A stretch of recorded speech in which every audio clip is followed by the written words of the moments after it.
तर अगदी सुरुवातीला आपण विदर्भापासून सुरुवात करूयात. दुर्लक्षित आहेत अनेक महापालिका, मात्र त्या ठिकाणचं गणित आणि त्या ठिकाणच्या नागरिकांच्या समस्या, कुठल्या मुद्द्यांवरती निवडणुका विदर्भात लढवल्या जाणार याविषयी अधिक जाणून घेण्यासाठी ज्येष्ठ पत्रकार विकास वैद्य आपल्यासोबत जोडलेले आहेत. विकासजी, आपलं खूप खूप स्वागत. खरं तर आज लोकशाही मराठीनं या न्यूज प्लॅनेटमध्ये चर्चा करत असताना मुंबईमध्ये काय घडलं, कशा प्रकारे महायुती, महाविकास आघाडी, त्याचबरोबर कोण कुणासोबत जातं याचा उहापोह केला.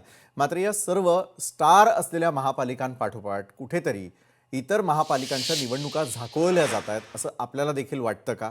कारण चर्चा खरं तर नागपूर, चंद्रपूर, अमरावती, अकोला विदर्भातल्या महापालिकांसंदर्भातही व्हायला हवी. मात्र कुठेतरी मुंबई, पुणे, नाशिक याच्या पलीकडे न जाता विदर्भाकडे होणारं दुर्लक्ष, तिकडच्या महापालिकांच्या निवडणुका खरोखर विदर्भातल्या नागरिकांसाठी किती महत्त्वाच्या आहेत, कुठल्या महत्त्वाच्या मुद्द्यांवरती त्या ठिकाणच्या निवडणुका लढवल्या जाऊ शकतात, हे मला आपल्याकडून जाणून घ्यायचं आहे. नाही, विदर्भातले जे लोकल प्रश्न जे आहेत, म्हणजे आत्ता आत्ता मुळात काय झालं, की 2017 मध्ये जेव्हा निवडणुका झाल्या होत्या, त्याच्यानंतर 2022 मध्ये लोकांना अपेक्षित होत्या आणि त्याच्यानंतर सगळ्यांनीच हा त्रास भोगला आहे, की नेमका आपल्या घराजवळच्या समस्यांसाठी कोणाला अप्रोच करायचं. तर मुळात नगरसेवक मागचे 3 वर्ष. बरोबर आहे. त्याच्यामुळे जे प्रामुख्याने जे प्रश्न असतात, मला वाटतं जे लोकल प्रश्न जे असतात शहरी भागातले, ते सर्व ठिकाणी अगदी समसमान असतात. बरं. आता मुळात चर्चेचा विषय असा आहे, की जसं आता आज महाराष्ट्र नवनिर्माण सेना आणि शिवसेना यांची युती झाल्यानंतर जी काही ज्या पद्धतीने चर्चा झाली, की काय होणार युतीचं किंवा कसं होणार. तर विदर्भामध्ये मुळात 2च पक्ष आहेत, काँग्रेस आणि भाजपा. त्याच्यामुळे विदर्भात इतर पक्षांनी कधीही फारसे पाय त्यांचे पसरवण्याचा कधी प्रयत्न केला नाही आणि त्यांचं मुळात सगळं जे कॉन्सन्ट्रेशन जे राहिलं ते विशेषतः शिवसेना आणि आपण एनसीपीला पश्चिम महाराष्ट्रात म्हणून शिवसेनेनी मुंबई असेल, नाशिक असेल, ठाणे असेल, छत्रपती संभाजीनगर असेल. पण विदर्भामध्ये यांचा काही फारसा, जसं आज आपण एक स्टेटमेंट वाचलं असेल, की काँग्रेस हे इंडिपेंडेंटली जाणार आहे मुंबईमध्ये. पण या काँग्रेसची इतर ठिकाणी म्हणजे विदर्भामध्ये युती होणार आहे शिवसेनेशी. बरं. फक्त त्यामध्ये एक इश्यू, एक एक त्यांनी एक फॉर्म्युला तयार केला, की हॅलो. हा, मला आवाज येतो आपला, आपण बोलू शकता. हां. तर एक फक्त त्यांनी या ठिकाणी असा एक फॉर्म्युला तयार केला आहे, की ज्याच्यामध्ये महाराष्ट्र नवनिर्माण सेना जर सेनेसोबत असेल, तर आम्हाला काही प्रॉब्लेम नाहीये. फक्त सेनेला जो काही सीटचा शेअरिंगचा जो काही वाटा मिळेल, त्या वाट्यातनं महाराष्ट्र नवनिर्माण सेनेला जे काही द्यायचं असेल, ते देऊ शकतात. बरं. त्याच्यामुळे ही एक सहयोगाचा जो मंत्र इथे तयार केलेला आहे आणि हा विदर्भात म्हणजे सर्व दूर आहे. नागपूर असेल, चंद्रपूर असेल, अकोला असेल आणि आता चर्चा न होण्याचं कारण मला वाटतं मुख्यत्वे सगळ्यांचा फोकस जो आहे, तो हा मुंबई महापालिकेवर असतो आणि त्याच्यामुळे कमी चर्चा इकडल्या भागाची होते. पण इश्यूज जे आहे, ते मुद्दे हे सर्वसाधारण रस्ते असतील, नंतर सिवेज लाईन असेल, पाण्याचा जो काही सप्लाय असेल, तो भाग असेल, इथली तलाव असेल किंवा झाडांचा जे काही डिचोकिंग होत आहे किंवा कन्स्ट्रक्शन वर्क मोठ्या प्रमाणात होत असल्यानंतर फुटपाथचं जे काही अतिक्रमण फुटपाथवर होतं आहे, तर हा भाग जो आहे हे सर्व इश्यू यावेळेला देखील राहणार आहे आणि फार जोमाने ते इश्यू चर्चेला जाण्याची शक्यता आहे. बरोबर आहे. कुठल्या विषयांवरती चर्चा होणार हे तर आपण सांगितलं. मात्र विकास वैद्यजी, होतं असंच की ज्या ज्या वेळेला एखाद्या निवडणुकीला उमेदवार सामोरे जात असतात किंवा ते राजकीय पक्ष सामोरे जात असतात, त्यावेळेला सगळ्यात महत्त्वाचा मुद्दा असतो तो म्हणजे मतदारांना आपल्याकडे आकर्षित करणं आणि मतदारांच्या अपेक्षा पूर्तीच्या दृष्टीनं आपले जाहीरनामे प्रसिद्ध करणं. मात्र त्यातही ज्यावेळेला नागपूरबद्दल मला आपल्याला मुख्यत्वे विचारावं असं वाटतं, कारण स्वतः मुख्यमंत्र्यांचं शहर म्हणून नागपूर ओळखलं जातं. मात्र इतर गोष्टींसाठी देखील ते सध्या चर्चिलं जात असल्याचं आपल्याला पाहायला मिळतं. या राजकीय पक्षांना, उमेदवारांना जर आपल्याकडे म्हणजे तिथल्या मतदारांना आपल्याकडे खेचायचं असेल, उमेदवारांना निवडून आणायचं असेल, तर त्यांच्या समोरची प्रमुख आव्हानं कुठली असतील? म्हणजे यापूर्वीच्या जाहीरनाम्यात ज्या गोष्टी सांगितल्या त्याची पूर्तता, हे तर आता मेरिट सर्टिफिकेट लावलं जाणारच. मात्र दुसरीकडे महत्त्वाचा मुद्दा असतो तो म्हणजे इतक्या वर्षात न झालेला विकास आणि तो विकास घडवून आणण्यासाठीचं त्यांचं प्रेझेंटेशन, जाहीरनामे, त्यासाठीचं आपलं बजेट किती असणार, त्या दृष्टीनं कोणता पक्ष सरशी करू शकतो आणि मतदारांना आपल्याकडे वळवू शकतो, असं सध्या तरी चित्र आपल्याला प्राथमिक याच्यात दिसतंय? नागपुरात आपण बघा आत्ता जे नगर परिषद, नगरपंचायतीच्या निवडणुका झाल्या हं, हं. किंवा ओव्हरऑल महाराष्ट्रामध्ये जर आपण विचार केला, तर देवेंद्र फडणवीसांनी एकच गोष्ट केली. त्यांचं म्हणणं असं होतं, की मी कुठल्याही पक्षाबद्दल किंवा कुठल्याही व्यक्तीबद्दल काहीच बोललो नाही. आम्ही फक्त विकासाबद्दल बोललो. बरं. नागपुरात आता काय झालंय, की लोकांना एक सवय झाली आहे, की भाजपाबद्दल बोलताना विरोधी पक्ष हे, की भाजपाने हे केलं, ते चांगलं नाही केलं किंवा ते करायला पाहिजे होतं किंवा ते नाही केलं. हं, हं. आज एक जमेची बाजू जी भाजपाच्या दृष्टीने आहे, ती अशी आहे, की जे नागपुरात एक तर कॉम्प्रिहेन्सिव्ह मोबिलिटी प्लॅन त्यांनी तयार केलेला आहे, ट्रॅफिक कंजेशन कमी करायला. हं, हं, हं. मेट्रोचं जाळं प्रमाणात पसरलेलं आहे. रुंद रस्ते तयार करण्यात आलेले आहे. नंतर भरपूर पूल या ठिकाणी उभे करण्यात आलेले आहे. याशिवाय मिहान, मिहान जे 2014 पूर्वीपासून जे एकदम त्याच्यात काहीच होत नव्हतं. मिहानमध्ये भरपूर इंडस्ट्रीज आता यायला लागलेल्या आहे. लॉजिस्टिक हब इथे मोठ्या प्रमाणात आलेला आहे. इथे या मागच्या वर्षामध्ये 10 वर्षामध्ये महाराष्ट्र नॅशनल लॉ युनिव्हर्सिटी आली, IIM आलं, एम्स आलं, सिम्बायोसिस सारखी युनिव्हर्सिटी इथे आलेली आहे. तर एज्युकेशन असेल, हेल्थ असेल, आज इथे 2 महत्त्वाच्या मेडिकल इन्स्टिट्यूट्स आहे. गव्हर्नमेंट मेडिकल कॉलेज आणि इंदिरा गांधी मेडिकल कॉलेज. दोन्ही ठिकाणी जवळ-जवळ हजार-हजार कोटींची कामं सुरू आहेत. हां, हां. आणि याशिवाय जे स्किल डेव्हलपमेंटचे ज्या काही योजना आहेत, त्या रोजगार अभिमुख कसं करता येईल त्याला. तर मला असं वाटतं, की एक मोठा भरीव प्लॅन भाजपाने इथे तयार केलेला आहे. ज्या बरं. काही नागरी समस्या त्यांना हे कसं करायचं आणि या कन्स्ट्रक्शन याच्यामध्ये नंतर त्यांना कसं आपल्याला त्याचे करेक्टिव्ह मेजर्स घेता येतील, हे भाजपा निश्चितपणे सांगू शकते. तर मला वाटतं, की हां, हां. भाजप आता सांगण्यासारखं खूप आहे, की आम्ही काय-काय केलेलं. बरोबर आहे. भाजपकडे अनेक गोष्टी असतील, मात्र विरोधकांचा विरोधही त्या ठिकाणी असेल. जे कॅन्डिडेट्स उभे केले जातील, त्यापैकी स्ट्रॉंग कॅन्डिडेट्स तुम्हाला काय वाटतंय, की ते दावेदारी करू शकतात? कारण याद्या अजून जाहीर होणं बाकी आहे. हे जरी निश्चित असलं, तरी देखील लॉबिंग तर सुरू झालेलं आहे. अनेक कार्यकर्त्यांना तर तुम्ही तयारीला लागा, अशा प्रकारच्या सूचना दिलेल्या आहेत. केवळ फक्त त्यांच्या नावांची यादी जाहीर होणं त्या ठिकाणी बाकी आहे. जे शुअर शॉट निवडून येणारे कॅन्डिडेट्स असतात, त्यांना सर्व पक्षांची पसंती असते. देवाणघेवाण, आयात, निर्यात हे सगळं काही सुरू झालेलं आहे. तशा प्रकारचं विदर्भातलं चित्र काय आहे? नाही, मला वाटतं भाजपाने जी यावेळेला तयारी केलेली आहे, हं, हं. की जो प्रयोग नगर परिषद, नगरपंचायतीच्या निवडणुकांमध्ये वापरला, की त्यांनी म्हटलं, की आम्ही प्युअरली आमचे स्वतःचे सर्व्हे केलेले आहेत. हं, हं, हं, हं. आणि एक एक आपण महत्त्वाचं अजून लक्षात घ्यायला पाहिजे, की भाजप हे सत्तेमध्ये असल्यामुळे त्यांना थोडासा इंटेलिजन्सचा पण एक जो भाग आहे, त्याचा पण फायदा याच्यामध्ये मिळतो आहे. त्याच्यामुळे त्यांनी प्युअरली सर्व्हेच्या बेसिसवर सगळ्या त्यांच्या सीट्सचं अलॉटमेंट दिलं आणि ते सक्सेसफुल झाले. आणि त्यांचं म्हणणं असं आहे, की आज जसं एकट्या नागपुरात 151 जे प्रभाग आहे, त्या प्रभागासाठी जवळ-जवळ 3,000 च्या आसपास त्यांच्याकडे ॲप्लिकेशन्स आलेले आहेत.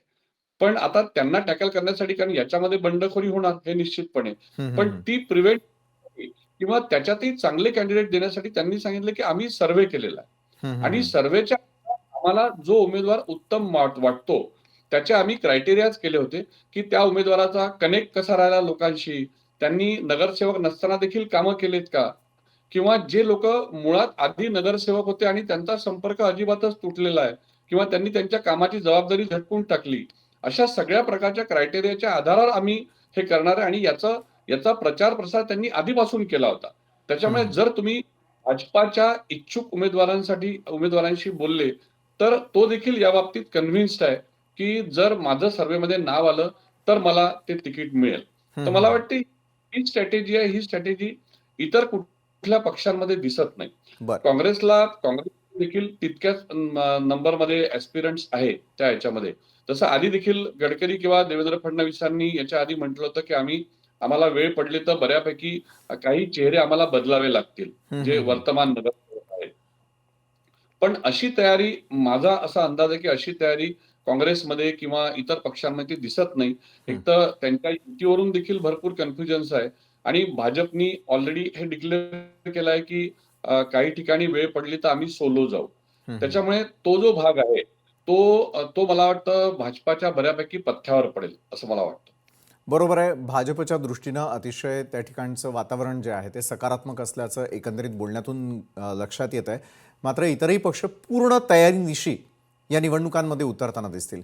बरं, राहिला प्रश्न आता स्टार प्रचारकांचा. स्टार प्रचारकांमध्ये कुठले चेहरे विदर्भातल्या नागरिकांना आपल्याकडे खेचू शकतात असं वाटतंय? कारण त्या निमित्ताने आता सभा असतील, लोकांच्या गाठीभेटी असतील, हे सगळे प्रकार आता सुरू होताना दिसतील. कारण सगळेच जण महापालिकांच्या मागं लागताना दिसून येतील. तिथले स्टार प्रचारक, आश्वासक चेहरे आणि मग त्यानंतर उमेदवार निवडून आणण्यासाठी मतदारांना आकर्षित करणं, त्या मुद्द्यांविषयी मला आपल्याकडून जाणून घ्यायचं विदर्भाच्या. नाही, भाजपा मी आधी जसं सांगितलं ना, की भाजपकडे आज जसं आपण विदर्भामध्ये म्हटलं, आज हं, अमरावतीला एअरपोर्ट येतोय. हं, गडचिरोलीमध्ये स्वतः देवेंद्र फडणवीसांनी पालकमंत्री पद घेऊन स्टील सिटी ऑफ इंडिया हे हं. ज्या पद्धतीने त्यांनी घोषणा केली आणि तिथे तिथे पण एअरपोर्टचं त्यांनी हे केलेलं आहे.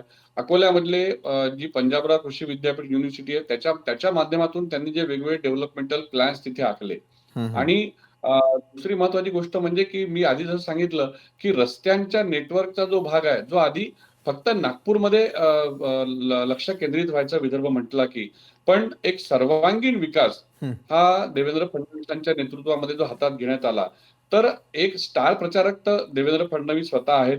त्यांनी नगर परिषद, नगरपंचायत देखील स्वतः प्रचार केला बरोबर. आणि ते नागपूरमध्ये आणि अमरावतीमध्ये आणि बाकी सगळे जे आमदार लोकं आहेत त्याच्यामध्ये परिणय फुके कुठे असतील, प्रवीण दटके असतील. हं, हं, पण हं. या सगळ्यात महत्त्वाचा भाग आपण लक्षात घेतला पाहिजे, की भाजपाचं जे धोरण आहे, त्यांची जी काही स्ट्रॅटेजी आहे, त्या स्ट्रॅटेजीमध्ये मुळात काय बोलायचं आणि कशा पद्धतीने तो विकास लोकांपर्यंत सांगत जायचा, ही जी त्यांची एक स्ट्रॅटेजी आहे, ही अगदी म्हणजे वरच्या नेत्यापासून तर खालच्या नेत्यापर्यंत ते अगदी फिक्स आहे. त्याच्यामुळे स्टार प्रचारकांनी देखील काय बोलायचं आणि त्यांच्यापेक्षा जे ज्युनियर नेते असतील त्यांनी देखील काय बोलायचं, याचं एक त्यांचं धोरण निश्चित आहे. तर मला बरं. वाटतं हे धोरण लोकांना निश्चितपणे अपील करू शकतं. नक्कीच धन्यवाद. आपण आमच्यासोबत जोडला गेलात. विदर्भात एकंदरीतच कुठल्या महापालिका चर्चेत असतील, त्याची तयारी कशी सुरू आहे आणि त्या ठिकाणचा निकाल साधारण कसा येऊ शकतो, या अनुषंगानं पूर्ण चर्चा केली. त्यासाठी खूप खूप धन्यवाद.